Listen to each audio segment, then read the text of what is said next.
Vous êtes évidemment habitué de la fondation par nos reportages. Eh bien, bon, on a plusieurs fois misala ya fondation Congo tozana bolingo ba misali zoloba koleka discours koleka maloba.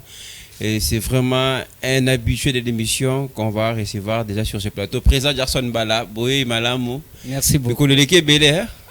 Ba voyage kaka. Kokendo luka kaka ba idende yenye to ko évoluer na kati ba fondation. Alors, Boni Fondation eza ko tambola ndenge nini? Bon, eza bien, eza en forme. Marqué congestion ya mboka. Eza bien ndenga na lobaka ke tozala bolingo. Nga mingi na senga ka bande konanga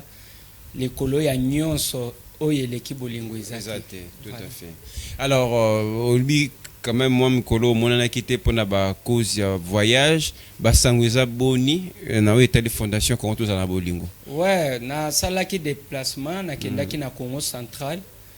na Matadi pour na ka ko kende kotala fondation oyo eza kuna mais tangu na komi kuna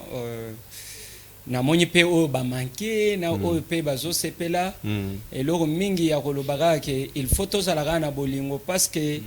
population oyo biso ba président tozokamba bazonyokama tellement toza censé te ya koloba makambo ba politique mais quand même intérêt ya population oyo toza nango il faut batala yango parce que kuna na Matadi je pense 4 mois yango ya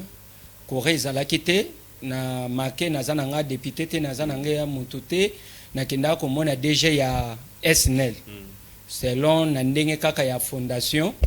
pona ko solola na ye 4 mois site ya Matadi mobimbezala na courante. Alors to solola ki na DG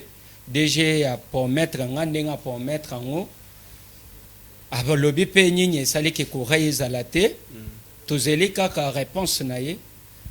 tozo senga lisusu ke babanda kotala quand même intérêt ya population. Voilà. Parce que il faut te rappeler il y a récemment tout comme une élection ndeko to ponaki bango lolo bazawa puis vraiment nga mingi tozo loba likambo politique te nazo loba ka pona bolingo tant na lobaka ke bolingo ebele komi na ba jeune bobanda ko chatem tala mama na biso yambia aza jeune mais aza présidente ya fondation pe soko tala nanu ba idée abimisi wana ba papa ou bien ba mama mikolo ba ko chike la jeune ya boye place l'amour ba koloba azoloba nyinyi bana na bana mike boye ba ko bando contrôler ba ye baza célibataire marié atanga combien de diplômes tout ça c'est manque ya bolingo ezate et pourtant ceux qui te pesi bango chance on a yebisaka ke ni na droit d'être seul, oui. Ozomona soki mokolo eloko wana concession wana lobaki yango a penser ki musika. Ah oui. Na linga ke eloko wana makasi. Globalement likansina pesa eko ba bolingo. Na ko yiko zala erunga mokote soki. Ye mokote. Président Jackson Bala na page parce que président Jackson Bala ko yiko zala pena sengote soki ndeko mususu azana page. Kamusinga ezake muntu azo expliquer nga ke depuis décembre cabine et bebaki en tant que yo mokonzi ba vota yo pona population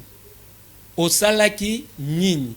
oh non nous attendons natunye est-ce que koreze pana yo o eza e pananga et uchi na cabine nini sans l'amour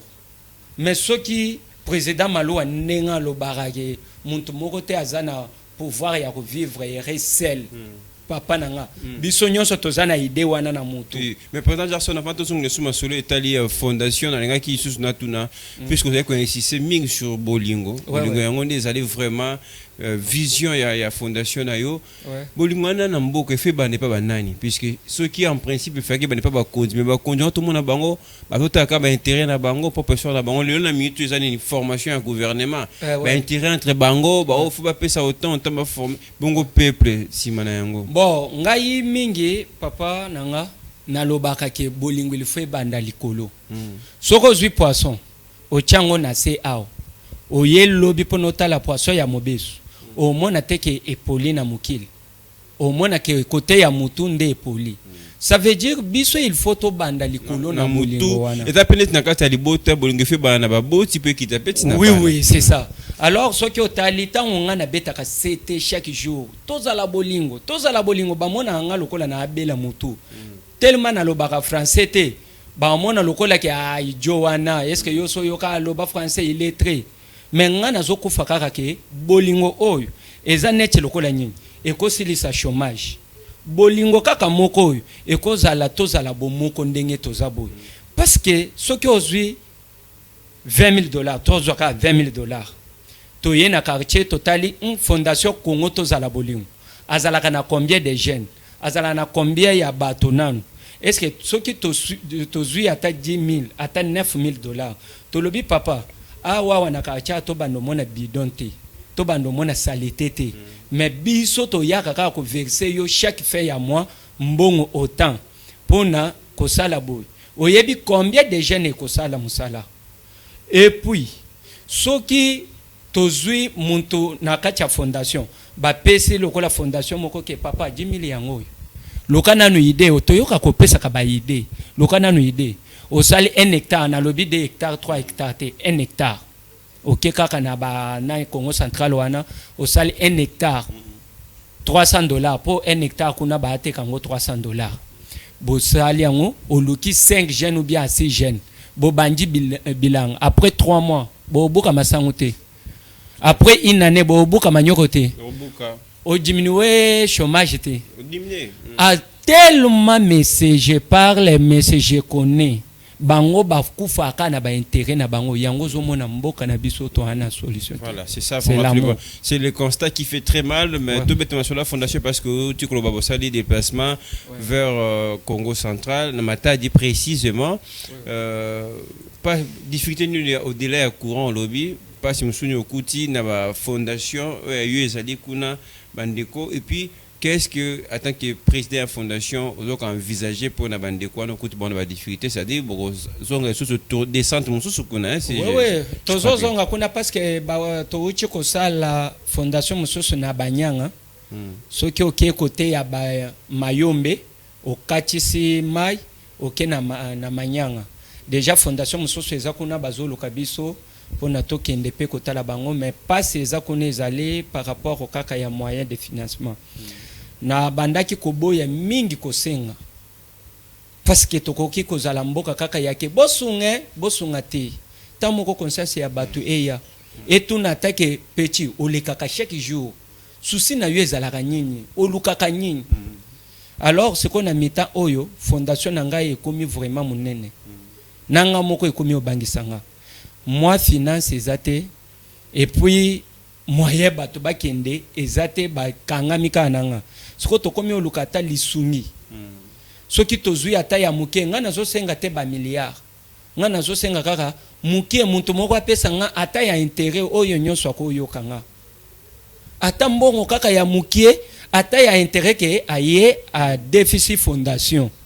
to bangi pendant ata une année to zongisela ye mbongo wana je suis capable ya ko travailler ko zongisa na mbongo wana parce que nazo kokate ko senga ke boya botala biso non moi j'aime pas biloko bongo mais nga nazo senga na ba onyo so bazolandanga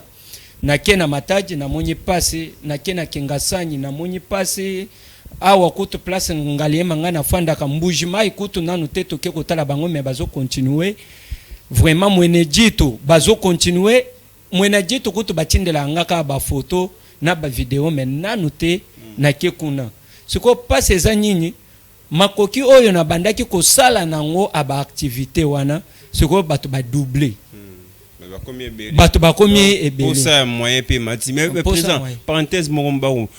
faut peu bozo kansate ke bandeko bozo zo bango en charge faut relaxer bango pe musala pour que nous allons kana pour nous senga te c'est le peu bazali ko reprocher ba fondation ebele koya na assistance na bandeko mais bo relaxer bango pe comment pêcher ko lo bambisi. Oui, eloko moko na yebi olobi bien. Au moins na fondation nanga depuis na yao. Soko ke kuna tala age ya ba mama nanga. Tala age ya ba papa. Bato wana tamba lobaka bino bozala na keste, mais kese bandaka soki muntu asali musala. Ngana ana ba mikolo ba 3e âge. Ngana kambaka 3e âge. Siko problème ezake il faut nga président nanu nazala na capital moko ikoka. Voilà. parce que ressources belé voilà ba ressources belé parce que na loba awa soki muntu azana tembe nazalaka mwana oya betaka musique carte mémoire flash musala nanga na sala ka ezalaka ya kabino ya ba unité soko imaginez que soki na banda bomba 1000 francs par jour c'est que zo senga ngana bando bomba siko 6000 francs par jour ota ya bato na effectif et mati mais président ce que n'anga pas comprendre président c'est na makamna au salaka mais bon c'est vrai na junga mon réponse avant la question oser réponse hein réponse c'est na moni réponse déjà ka bolingo na yo pona bato mais finalement président Jackson Bato lo ba on peut vérité lelo na plateau FM télévision au gagnaka nini poto mona yo moko sans assistance sans partenaire obimisa mosolo na yo ozo gagner nini yo posa libota na yo sa famille na yo président Jackson ozo to bombola no biso ko sa biso non na banzi bien libota na nga même ba komi ko finga nga ba komi ko lobambongo na ye akisi tout mais ezambongo te po wana ezambongo te oyebi soki osouffra na vite okoyebe loko nga na zoluka te eloko nyonso pona kozala journaliste il faut zala déjà na mutu na yo okoma journaliste ou bien olobaka mingi nanu te oloba mingi ozalaka na yo la mais okemba okoma journaliste mais okosala eloko te na micro alors biso tant toza na fondation awa toyete pona tokoma bamvama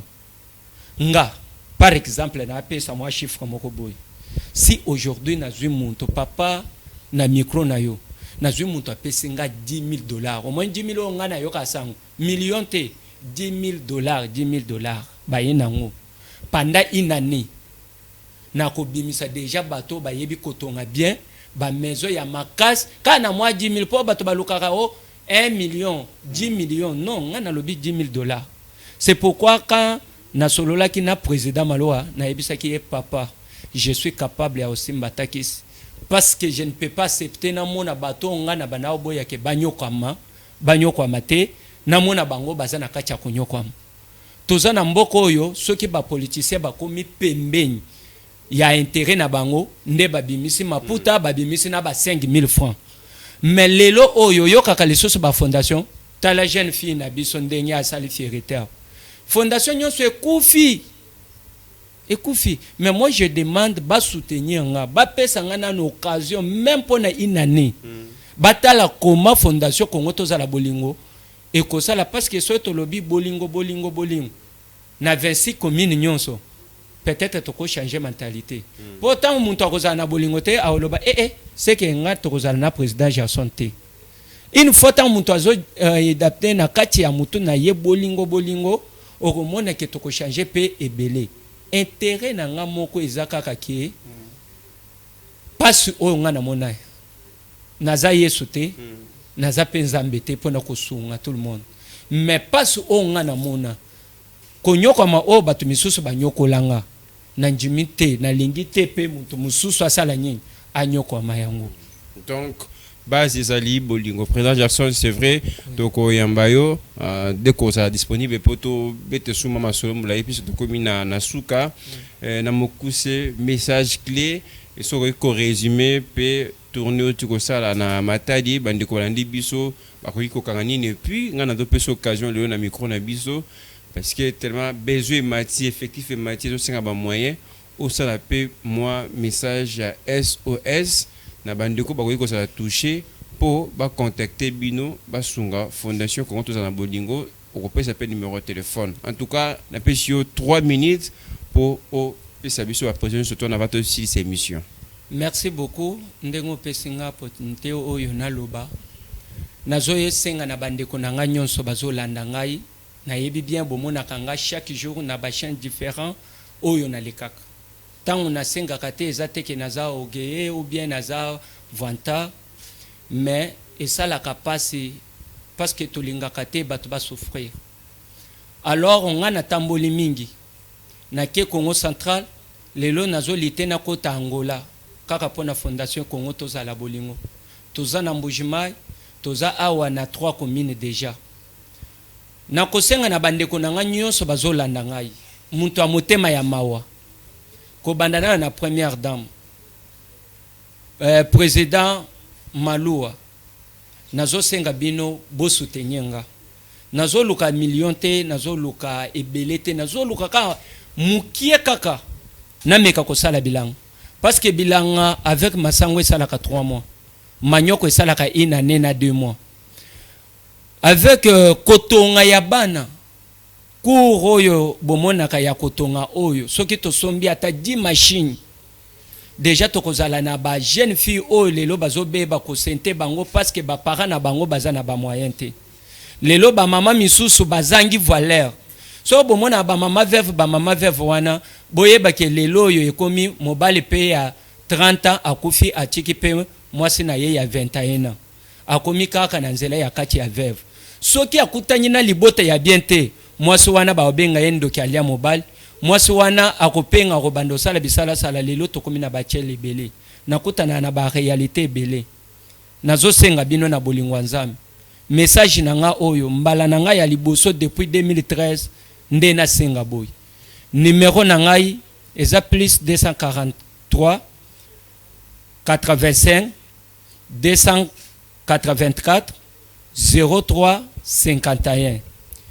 plus 243 85 284 03 51. Vraiment soki bobengi ngai ekosala bien muntu nyonso akoyedenga na hypocrite te na boy kosenga ba homme politique pour na kotikala na mibeko na bango quand voilà. Tu fais ça il faut nous faire ça mais muntu nyonso ya mawa ata ya intérêt yaka kopesa nga confiance pendant une année na peso solution. Merci beaucoup. Merci beaucoup président Jackson Bala, j'espère que le message et l'équipe est commis. Bon courage pour la suite et surtout Bolingo et Régnier Bolingo. Je rappelle, vous allez président de la fondation Congo Tozana Bolingo, Tokoyambayo très prochainement, peut-être la semaine prochaine pour Toko.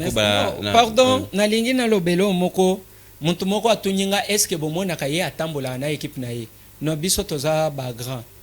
Nako banda kotambola na bato wana bazana ba famille na bango. Ce qui est loco je ne peux pas marcher seulement comme ça mon président zotambola na bato non. Soko lingi équipe nanga tango koya na kopeso équipe. Tout à fait. Na siège Mobimbe Zali. Voilà. Merci beaucoup. L'émission d'aujourd'hui s'arrête là. Merci à la réalisation, merci à toute l'équipe qui nous a accompagnés. Morning FM revient demain. Cette émission est à retrouver sur notre chaîne YouTube. Très bonne suite des programmes sur la Fondation Maloa Télévision.